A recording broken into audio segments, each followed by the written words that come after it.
জুবিনৰ 30,000 গানক ৰাজীৱ খদিয়াৰ 30টা গানেই প্ৰত্যাহ্বান জনাব। জুবিন গাৰ্গে 30,000 গান গোৱা বুলি যে কৈছে, ৰাজীৱ খদিয়াই 30টা গানে জুবিন গাৰ্গৰ সেই 30,000 গানক প্ৰত্যাহ্বান জনাব পাৰিব।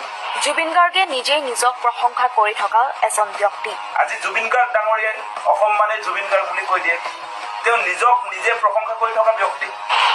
ৰাজীৱ খদিয়াৰ মৃত্যুত যিমান লোক হৈছে সিমান নহয় জুবিন গাৰ্গৰ মৃত্যু। খদিয়াৰ মৃত্যুত যি ধৰণে মানুহৰ জনতাৰ সোঁত বৈছে, সেই জনতাৰ সোঁত কিন্তু জুবিন গাৰ্গৰ মৃত্যুত নহ'ব পাৰে।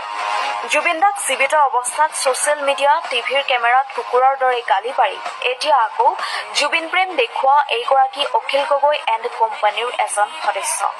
এতিয়া টিভিৰ টক শ্ব' জুবিনদাৰ কাৰণে খৰিয়ালৰ চকুপানী টকা এই অপদাৰ্থ ফেচবুক জীৱী নেতাবোৰে জুবিন দাক লৈ এসময়ত কিমান যে বেয়াকৈ কৈছিল শুনিলে আচৰিত হ'ব আপুনিও।